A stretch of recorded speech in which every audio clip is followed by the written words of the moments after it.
Hey, you're listening to The Treehouse Storyteller. Meet me in the treehouse for God-shaped storytelling. Treehouse Storyteller is where we can come together as messy parents seeking Jesus together and raising kids to love him too.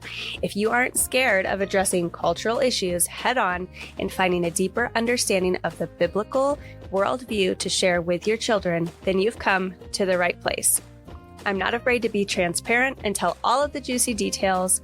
Our children are being chased by the world, and it is our job to be well equipped and know not only how to lead our flock, but successfully send our arrows out into the world one day to build the kingdom.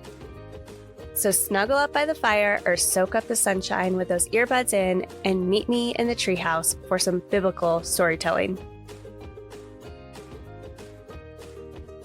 Hey guys, welcome to the Treehouse. We are still in Nashville, Tennessee at the NRB, and I have the pleasure this morning of introducing you to Mary Bawden. Hi. Am I saying that correct, Mary? Yeah. Okay, perfect.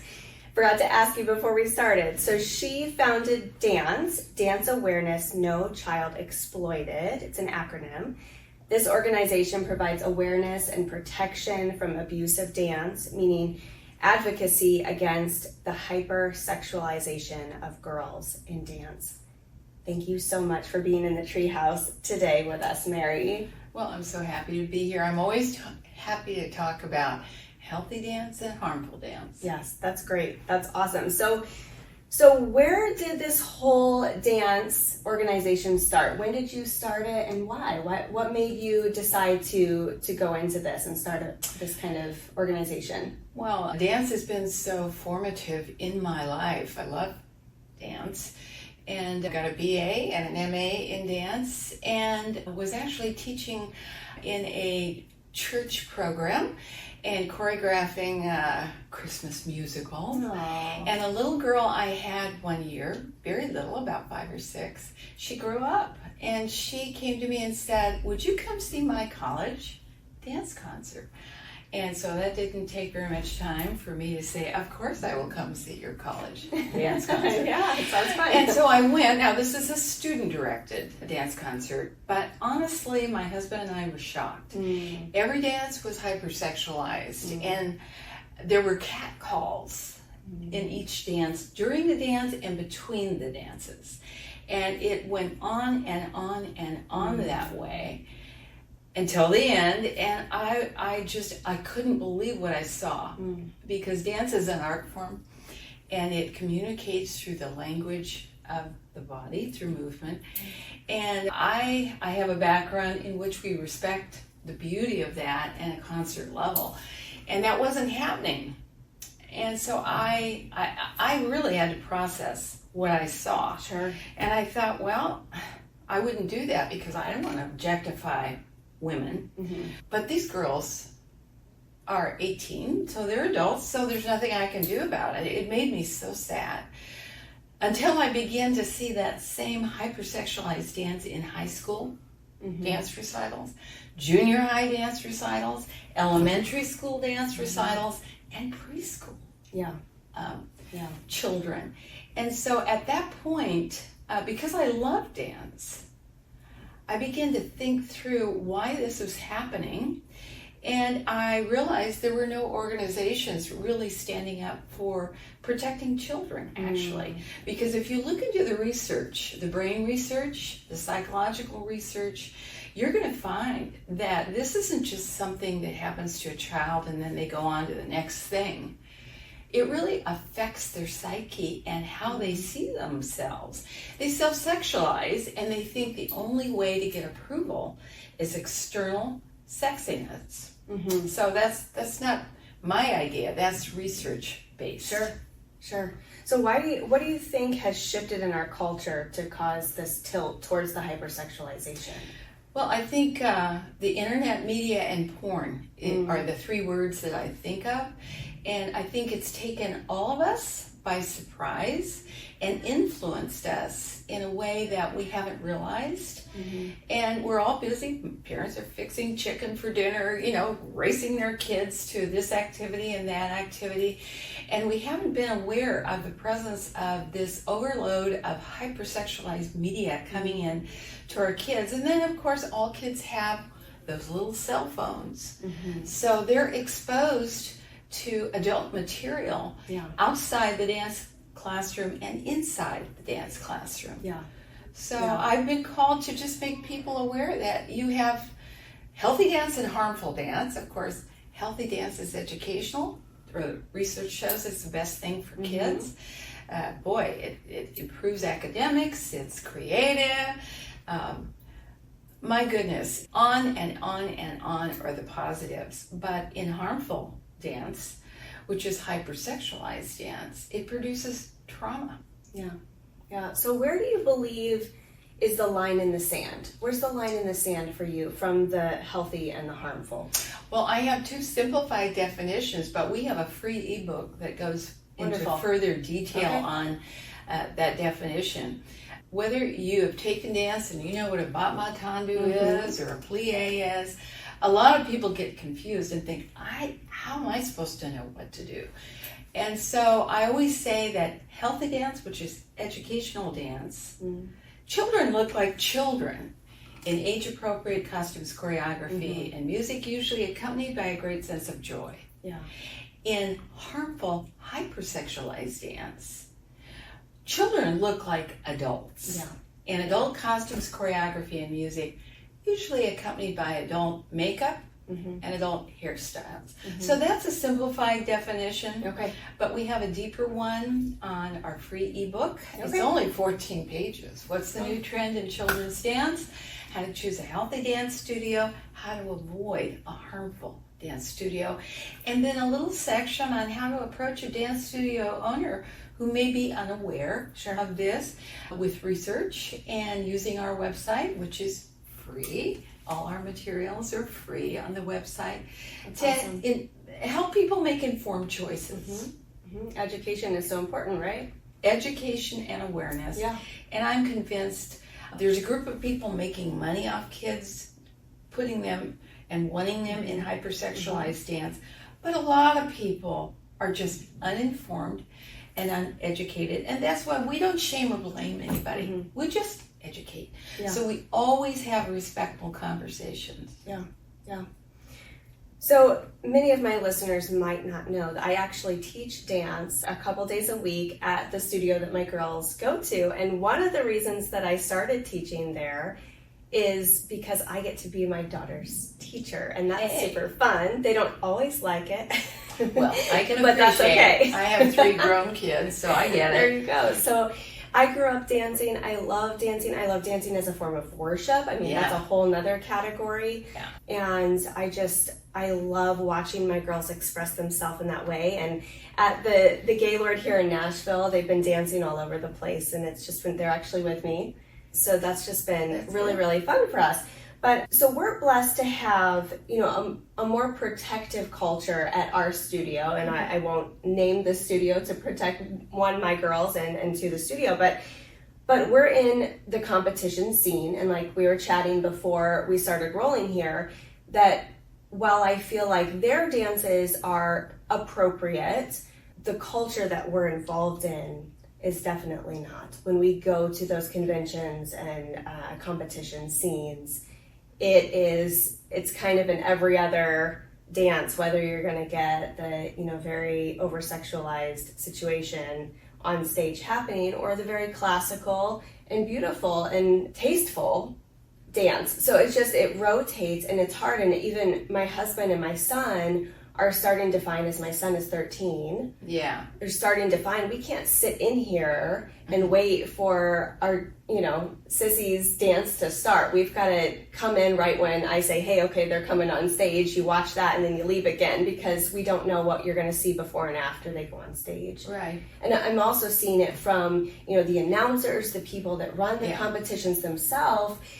And you see it with the judging, and that's what's so frustrating is the girls are starting to realize, they're already starting to understand this at 11, 12, 10, 11, 12 is the age that her team is. And they're starting to notice, you know, these girls that are trashy and flaunting all of these things on stage, they got platinum. We didn't. You know, so they're noticing like they're getting the higher achiever award and taking that home with them. Yeah, and so that's really sad. So what do you speak to encourage moms like myself to encourage their daughters with that situation? Well, one thing I'd say is we're normalizing what is not normal. And I have a couple of suggestions. Number one, I talked to your dance studio owner about really considering the real positive outcomes of putting your child in that kind of environment. I mean, you can perform, and kids love to perform, don't they? But I mean, you can go to senior centers, you can go to Kiwanis Club, you can, you know, be at the PTA talent show. There's lots of ways to let kids express themselves with the beauty of dance. Another thing you can do is talk critically with your girls, although they will be influenced by what they see. See, that's the challenge. When we have a culture that saturates itself with hyper-sexualized material, children are influenced by that. But I think talking with them about why it's not good and giving them critical thinking skills is really important. Hiding in the corner is not going to help a child. So I think we can do a both and. You know, researcher Gail Dines calls this culture a pornified culture. Another researcher whose name is Philip Adams calls what is happening with children and our exposure of adult sexual material to kids, watching it or doing it, corporate pedophilia. So there's big business and there's lots of money people are making using kids in this inappropriate way. We spend hundreds if not thousands on these competitions. And so everybody, you know, is invested. It becomes an investment in money rather than an investment in children. In their heart, their spirit. That's awesome. So you've mentioned your free resources and talking to the kids. So that's really parents. That is one of the biggest ways you can, you know, drive this train with Mary is going to those resources, having those conversations. They're not always easy. We've had to have those in our home, and it can be challenging. Can I add one thing? Yeah, of course. On danceawareness.com, we have a Hollywood filmmaker that we work with that's made some excellent materials. We have 3 trailers. They're just 4 minutes. They're appropriate to play with your kids. And then talk about it. Because they have experts, they have me on them, some of them not. But they kind of lay out the problem. It's really hard sometimes, I think, for a parent to just always be in charge of the voice that really raises this issue. But these trailers are a good talking point to show to kids. We also on our website have educational presentations. I have a 35-minute one that it shares research. From brain research to the psychological research to the APA definition of hyper-sexualization. All these resources empower parents to realize, you know, this is not a good plan. And I think all of us get something in our stomach going when we see a child and they're younger and younger dressed in really inappropriate material. We know something's wrong, but we don't know how to address it. We don't have the words for it. But we've blurred the lines between childhood and adulthood. We've made children into mini adults because it's making money. It's always money. It's always money. Well, and I think there's evil underneath that, because when you put a child in adult material, when they're not adults, you're stealing their innocence. That's good. That's good. All right. So, can you tell me about some new things that are happening? Yeah, we have a lot of excitement in Dance Awareness, No Child Exploited. We are starting something called the Dance Coalition this spring. It'll be up on the website permanently. Actually, it's in a drop down right now on Take Action. where we're asking any adult that wants to protect children in dance, any persuasion, any political persuasion, Republican, Democrat, independent, any religious background. They can be faith-based, they can be an atheist, they can be Jew, they can be Mormon, they can be any adult who wants to protect children in dance can join the Dance Coalition so we can rub shoulders and really make an impact on the culture. And we're also going to be having a state-by-state listing of healthy dance studios. That's what I was going to ask you about. Yeah, anybody can nominate a dance studio that they think is healthy. And we'll have a definition up on our website so parents can come and actually, say, in this state or in this state, this is the list of healthy dance studios, because there is no such list. We also have something going on right now called My Dance Why, and anybody can go to that on the drop down on danceawareness.com, and they can record off their own phone 15 to 30 seconds of why they don't agree with hypersexualized dance for children. And we're actually doing that at NRB now as well. And so we're very excited about those initiatives, and hope all of you will be part of the Dance Coalition, and we hope all of you will nominate healthy dance studios. And we'd like to invite you too to be part of the dance newsletter. It only comes 3 times a year. And we have a range of experts talking about this issue. We have counselors, we have research experts, we have parents, we have dance educators writing articles on the repercussions of hypersexualized dance for children that are too young to really understand it. Sure. No, that's great. That's awesome. I love that you're inviting people to vote in their local studio that they feel is safe and appropriate. I think that's great. That builds accountability there. I think that's wonderful anytime we add accountability. And then there was also, I'm wondering if there's a way to add lists, or there has to be healthy competitions somewhere, but I haven't seen them. I haven't necessarily seen them. I think some of them definitely are more family friendly, and they do have rules on the music. The music has to be family friendly, but people do push that line as far as they can, and so that gets tricky. But there has to be more wholesome competitions out there. Do you know of any? I know one called Confidence, but I don't know anything personally about the follow through on that. But I've heard good things about that particular competition. The thing is, we really have to ask the question, what is in the best interest of children? What is the big picture here? And there are all kinds of ways to let children enjoy movement, enjoy dance, and not compromise their innocence and their exposure to inappropriate sexual material. If I could, I'd like to share the APA definition of what hypersexualizes a child. This is a research-based organization, certainly not my idea, but they say that a child is hypersexualized if they're valued only for their sexual appeal or behavior, where their sexual attractiveness is equated with being sexy, when sexuality is inappropriately imposed on them, or they're made into an object. And hypersexualized dance fulfills all of those. You only have to have one to fulfill their definition of hypersexualization. So I think we have to think deeply about what is best for our kids, and why are we doing this to children when they're children.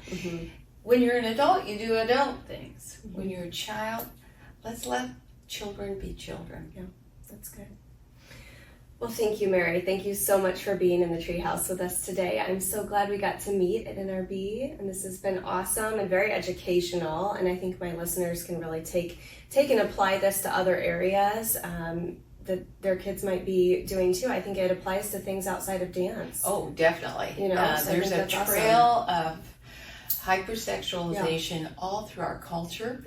And I think until adults step up to the plate and respectfully join shoulders and say, this is not what we want for our kids, it'll keep happening. All right, guys, check out the show notes. Go take full advantage of all of her free material and free resources. Thanks so much. See you soon. Wait, before you go, don't forget to hit that subscribe button and follow us on Facebook or Instagram at The Treehouse Storyteller so we can stay connected. Head on over to thetreehousestoryteller.com for more products, artwork, photography, and encouragement. See you next time.